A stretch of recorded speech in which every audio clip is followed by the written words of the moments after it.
What was the most amount of money you made on a race back then? It was kind of a wash. I think it was like $2,000, which is pretty good money. But the reality is, I also lost probably about 3 or 4,000. Thinking I was, the shit or whatever. And the reality is, I didn't put any like nitrous oxide or anything like that in my cars. Naturally aspirated at first, ended up going with a supercharger later on. But at that point, I had to get the hell out of Dodge. Let's just say the police were looking for the car. And I decided to say, you know what, this is a great time to join the military. I think I need to do something better with my life. And I think within like 60 days, I was in basic training. Okay. And then you left the military because you're making too much money, like word for word. No. I mean, I left the military. I had a lot of issues in the military because I was making too much money. I was under investigation. And the worst thing you can ever tell your investigating officer, and they're like, I've been in the military 30 years. And I drive this piece of shit car, and you're in the military 2 years and you have 7 cars and 2 motorcycles. What the hell are you doing? And I'm like, well, I manage my money better than you do. Not the wisest thing you can say by any stretch of the imagination. I had to do like a financial audit, and they were like, well, you have another job. I'm like, no, it's not a job. It's a hobby that pays, but I was making a good amount. Everything I paid for was 100%. Like I had the receipts for everything. If I bought a set of rims in Miami, I sold them, and that was another argument. They're like, well, we need to see your receipts. I'm like, you don't go to Walmart and ask them how much they bought the gallon of milk for. You just bought the damn gallon of milk. You're not asking the wholesale price. And that was a whole other argument. So I had to prove the fact that I legally bought the rims or the body kits for the cars or the coilover kits and everything else I was trying to make money on. Really? And then what happened from there? After they proved it, that, it was a hobby, it wasn't. And also one of the things that helped me too, because the military at one point said tax evasion. I said, the tax year isn't over yet. And they were like, I had an answer for everything. I was like, what do you want me to do? I even got in trouble for speeding on base so many times. And I got to the point where they made me write like a 2,000-word essay. I'm like, this is the military. What am I going to write an essay for?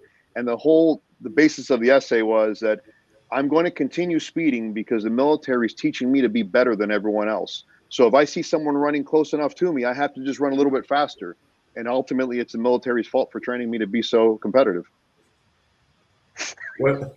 You should have seen their face when that first sergeant was reading that. They're like, what the fuck is this? And I'm like, you told me to write it. It's 2,000 words. I didn't say you were going to like it. So it wasn't, whatever. It was a fun time. Okay. And then from the military, then where did you go? The military, when I got out, I went through like a major kind of depression, because I didn't know what the hell I wanted to do in my life. I was totally lost. At that point, I had planned on doing, making the military my career. Wanted to go special forces. I was all gun ho. I was freaking soldier of the month, battalion soldier of the quarter. I was just rocking it. And, I hurt my back. And then when we got back from Iraq, there was a big investigation with our unit. And, long story short, I had a lot of buddies that were still overseas, and I was back.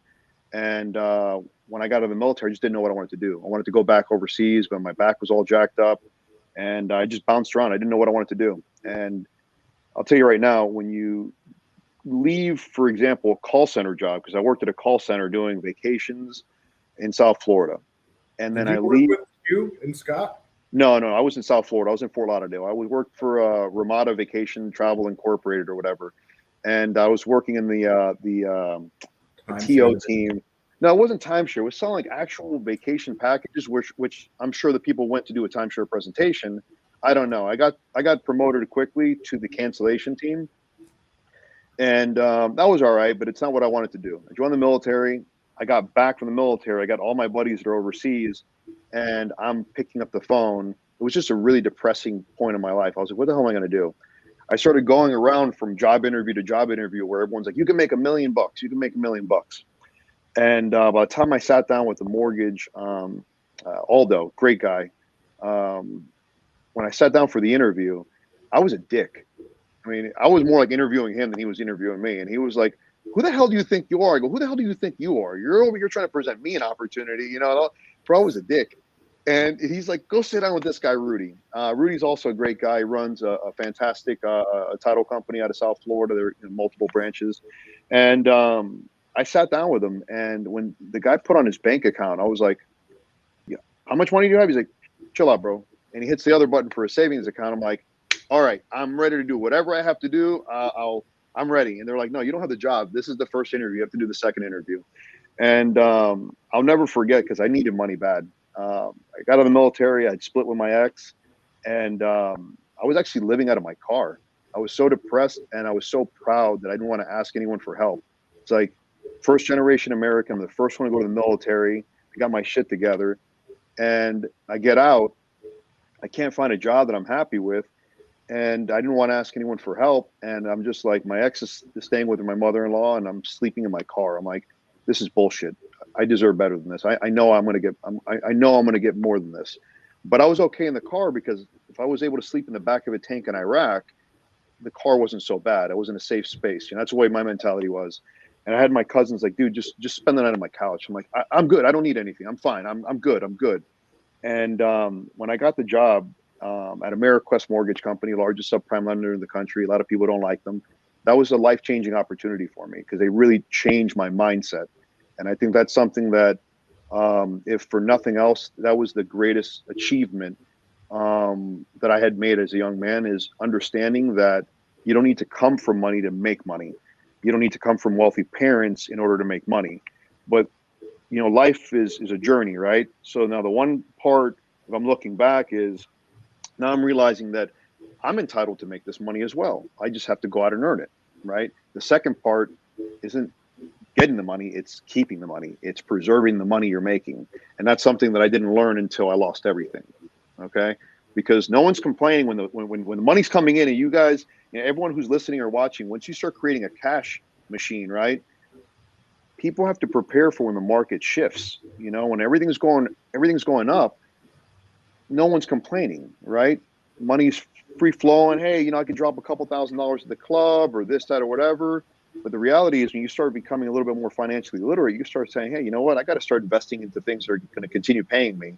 If this opportunity, if this oil well runs dry, what's going to be the next opportunity to make me money, right?